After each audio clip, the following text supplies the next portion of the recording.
1. The establishment of the Palestinian state, founded on full sovereignty and territorial integrity, must be grounded in international norms protecting the territorial integrity and historical rights of the Palestinian people. 2. Peace will not be sustainable without concrete and balanced security arrangements that ensure mutual protection and trust-building mechanisms between the parties. Coordinated measures must be implemented in a transparent and binding manner, reinforcing both Israel and Palestine's commitment to a future free of hostilities and existential threats. 3. The success of the two-state solution depends not only on political and legal guarantees, but it will only prevail if sustainable economic conditions are also assured. Post-conflict reconstruction must be linked to economic integration strategies promoting a resilient governance structure, sustainable investments, and effective assistance mechanisms. For Cabo Verde, it is clear that peace cannot reign upon diplomatic commitments alone. For peace to prevail, it must be built on justice, respect for international law, and recognition of the dignity of all peoples. The success of this conference will be measured by the concrete actions we take, ensuring that two states can coexist side by side with security, sovereignty, and prosperity. Cabo Verde is hopeful that this conference will produce effective commitments and tangible results for a just and lasting peace. Cabo Verde reiterates its full support to the implementation of the two-state solution. May this path lead to two neighbor nations living in peace and rebuilding a prosperous future for the generations to come. Thank you.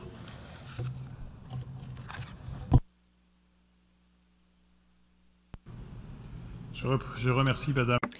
I thank the representative of Cabo Verde for her statement. I give the floor to the representative of Nepal.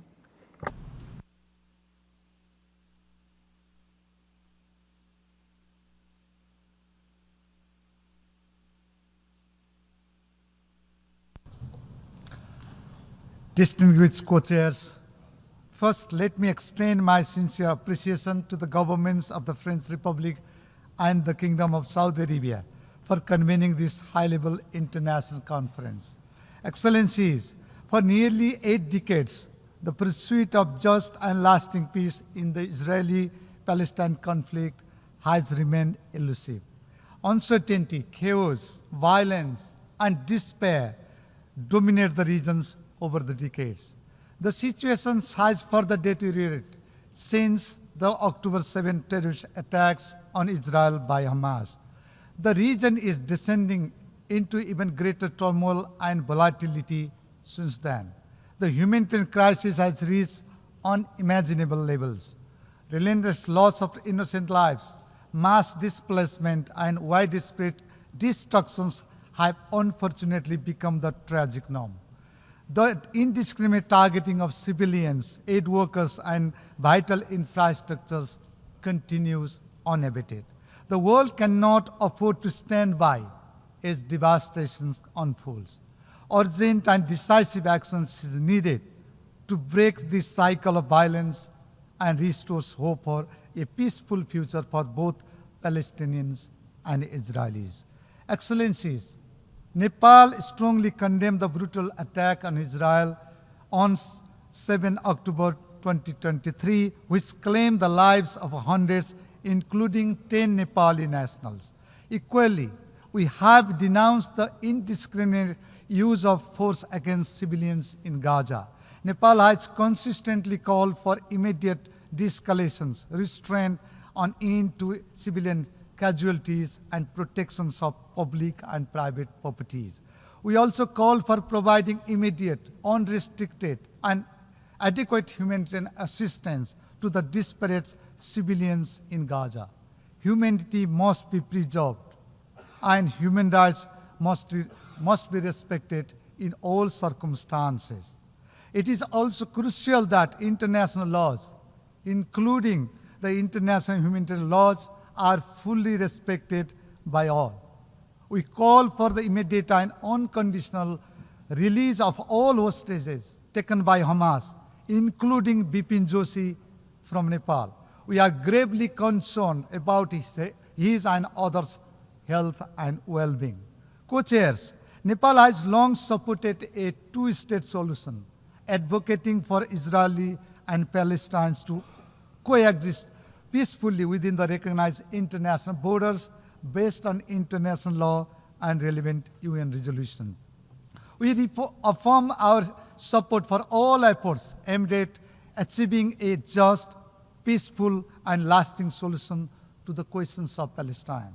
We urge both Israel and Palestine to exercise utmost restraint, to end hostilities, resort to dialogue and diplomacy, and uphold internationally recognized agreements, including the two-state solutions.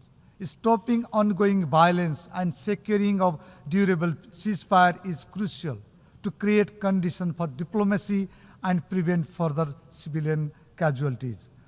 On this score, we appreciate the efforts made by the United States of America, Qatar, and Egypt for achieving permanent ceasefire. The United Nations and international community must take all necessary measures to restart negotiations, establish a framework for lasting peace, and find a just, peaceful, amicable, and lasting political solutions to the problems. For this, myopic visions and narrow political interests must be set aside. This is crucial to prevent this crisis from deepening into a catastrophe. We stand by our conviction that a political resolutions grounded in two-state solutions is the most effective path to ending suffering, breaking the cycle of violence, and securing long overdue peace for both Palestinian and Israeli civilians. In conclusion, co-chairs, let's unite in pursuit of a just and lasting solution to one of the world's most prolonged and complex challenges. Let's ensure that peace prevails in the regions and beyond. And let's build a future for both Israelis and Palestinians grounded in peace, justice, and coexistence. I thank you. Je remercie. I thank the distinguished representative of Nepal for his statement. I now give the floor to the representative of St. Vincent and the Grenadines.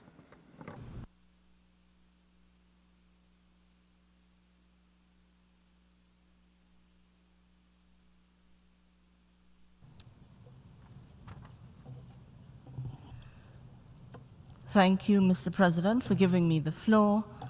St. Vincent and the Grenadines extends its appreciation to the co-chairs of the conference, His Excellency Jean-Noël Barrot, Minister of Europe and Foreign Affairs of the Republic of France, and His Highness Prince Faisal bin Farhan Al Saud, Foreign Minister of the Kingdom of Saudi Arabia.